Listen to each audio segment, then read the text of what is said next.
안녕하세요. 오늘은 트럼프 대통령 관세 정책 관련해서요. 연방대법원 재판이랑 또 최근 발언들이 계속 얘기가 나오고 있죠. 저희가 오늘 살펴볼 자료가 바로 트럼프의 관세 재판과 지지율 반등 전략 글인데요. 이걸 보면서 트럼프 대통령이 이 재판을 좀 어떻게 보고 있는지, 또 그 배경에는 어떤 정치적인 계산 같은 게 있을지 한번 좀 깊이 들어가 보죠. 네, 맞습니다. 그 핵심은 그거죠.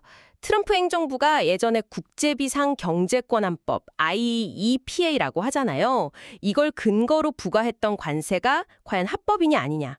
이게 이제 연방대법원 최종 판단을 앞두고 있는 상황이고요. 특히 이제 재판 결과가 트럼프 대통령의 정치적 입지에 미칠 영향, 여기에 좀 초점을 맞추고 있습니다.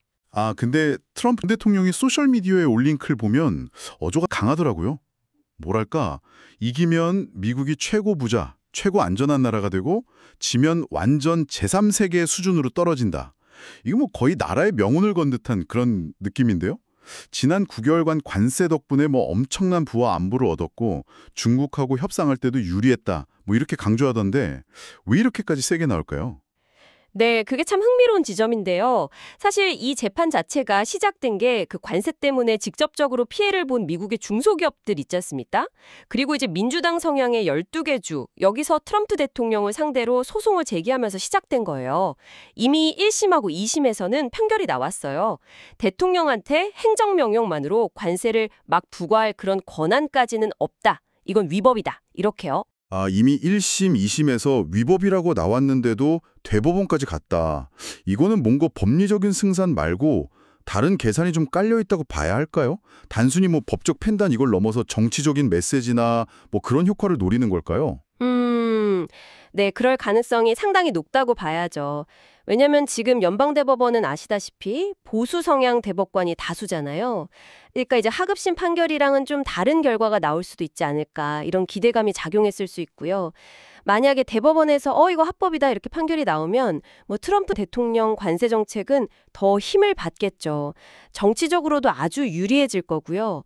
근데 반대로 또 위법 판결이 나오면 아무래도 정책 추진에 좀 제동이 걸릴 수 있고 여론에도 좀 안 좋을 수 있겠죠. 그렇군요. 이게 정치적으로 그렇게 해석될 여지가 충분하네요. 지금 듣고 계신 분들 중에서도 만약에 미국에서 중소기업 하시는 분이 계시다면 이 판결 하나하나가 정말 피부에 와닿는 문제가 될 수 있겠어요.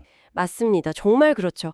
근데 설령 이번 재판에서 지더라도, 그러니까 패소하더라도 트럼프 대통령이 이 관세 정책 자체를 아예 포기하진 않을 거다 이런 전망이 많아요. 왜냐하면 다른 법적 수단들이 아직 남아 있거든요.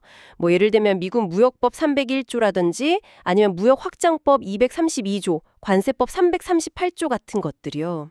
다른 법 조항들이 또 있다고요? 네, 뭐 불공정 무역 관행에 대응한다거나 아니면 뭐 국가 안보를 이유로 관세를 부과할 수 있는 그런 법적 장치들이 여전히 있는 거죠.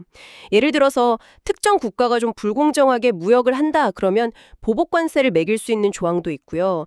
또 국가 안보에 위협이 된다고 판단되면 수입품에 관세를 매길 수 있는 법도 있고 그렇습니다. 그렇군요. 다른 방법들이 있으니 설령 이번 재판에서 좀 불리한 결과가 나오더라도 트럼프 대통령 입장에서는 이 관세라는 카드를 계속 쓸 수 있다. 뭐 이런 의미로 받아들여지네요. 결국 이 재판 자체에 이기고 지는 것보다는 이 관세를 계속 어떤 주요 정책 도구로 가져가려는 그 큰 그림, 이게 더 중요하다고 볼 수도 있겠군요. 네, 정확히 보셨습니다. 더 큰 그림에서 보면 트럼프 대통령이 요즘 좀 어렵잖아요. 지지율도 뭐 30%대로 떨어지고 반대 시위도 있고 이런 상황 속에서 이번 재판을 일종의 지지율 반등의 기회로 삼으려고 한다 이렇게 분석하고 있어요. 그러니까 재판 자체를 법적 다툼으로만 보는 게 아니라 지지층을 다시 모으고 정치적으로 뭔가 반전을 만들어내려는 뭐랄까 핵심적인 선전도구 이렇게 활용한다는 거죠. 선전도구요? 네.